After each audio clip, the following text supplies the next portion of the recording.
o que eu quero que você pergunte é o seguinte: se o imóvel não está pronto, ou se ele está passando por uma reforma, ele não está ocupado, como é que ele gera renda? Como é que o dinheiro vai parar no seu bolso todo mês? Por exemplo, a construção de um shopping que vai levar 2 anos, 3 anos, e desde já você compra cotas desse fundo imobiliário e começa a receber um rendimento mensal todo mês. Se o imóvel sequer existe ainda, da onde vem essa renda? Da onde vem o dinheiro que paga essa renda todo mês para o cotista? Pensa o seguinte, pode voltar para mim um pouco, mas quando você passa na frente de uma concessionária de automóveis e vê lá, olha, compre o carro, promoção especial, compre um carro zero que a gente paga o seu IPVA. O que te vem à cabeça?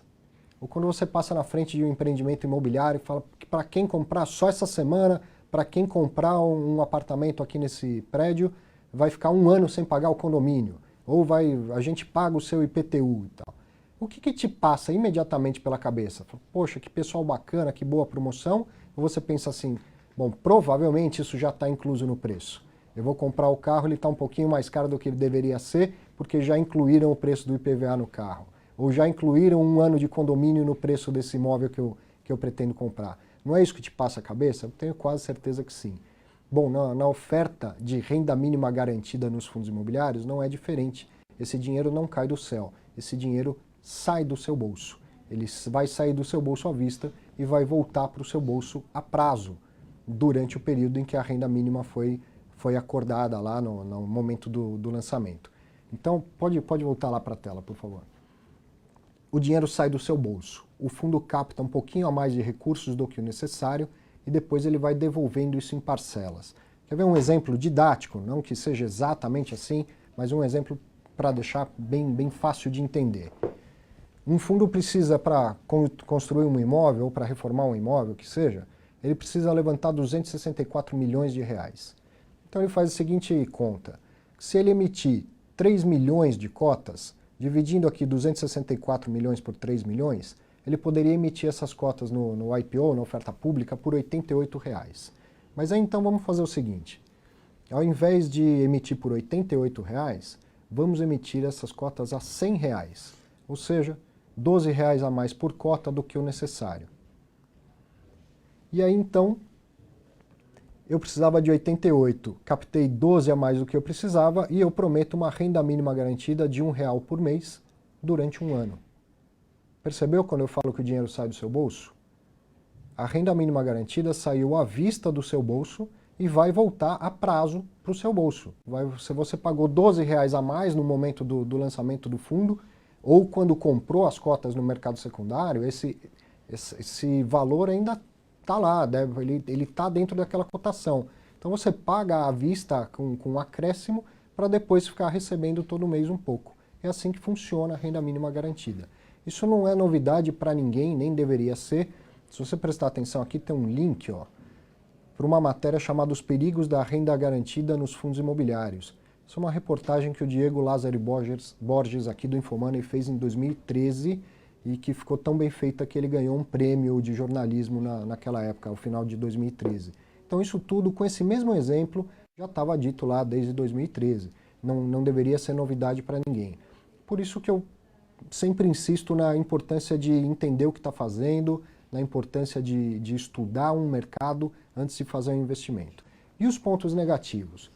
Bom, como você viu, encarece o fundo. No exemplo que eu dei didaticamente, eu precisaria captar R$ 88 reais por cota e eu acabei captando R$ 100 reais por cota. Encareceu esse fundo. Outro ponto negativo, ela pode confundir os investidores menos esclarecidos.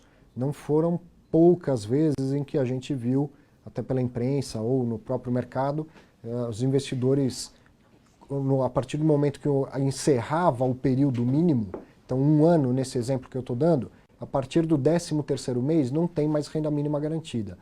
Se o imóvel não está gerando a renda ainda, ou se gera pouca renda, tem uma queda brusca do rendimento que o cotista recebe.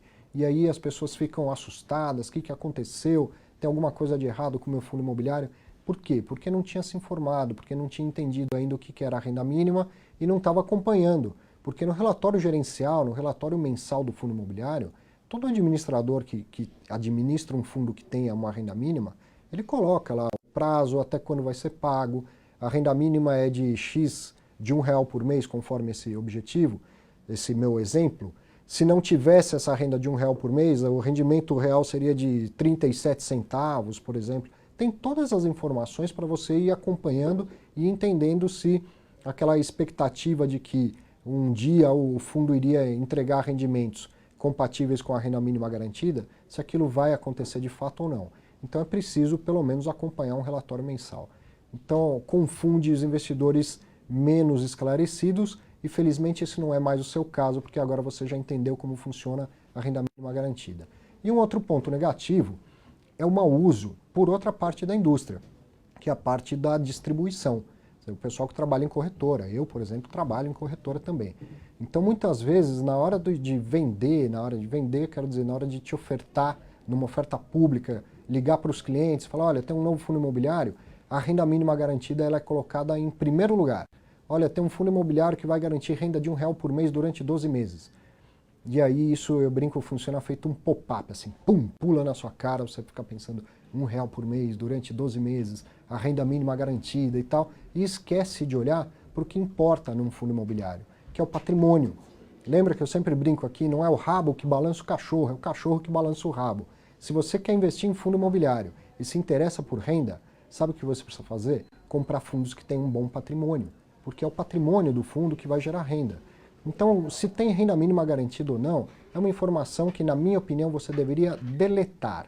Você vai escolher investir naquele fundo porque o empreendimento te interessa, porque o empreendimento te chama atenção, porque se você tivesse dinheiro para comprar o imóvel mesmo, se fosse um milionário e pudesse comprar um shopping em construção, você compraria aquele, naquele bairro, naquela cidade, porque você acha que é um bom negócio.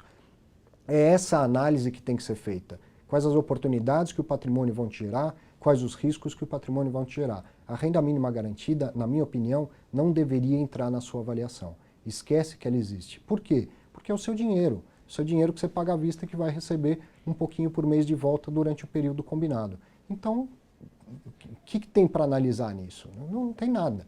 O importante é olhar para o patrimônio para ver o que aquele fundo de fato vai construir, vai desenvolver, qual o negócio que ele vai desenvolver, se aquilo, na sua opinião, vai ser interessante para o seu perfil de investidor e se vai te gerar o retorno esperado dentro de um padrão de risco que você aceita, que você está habituado. É isso. Então, o terceiro ponto negativo é quando a própria indústria dá mais ênfase à existência da renda mínima do que no negócio do fundo imobiliário, do que de fato a gente deveria analisar.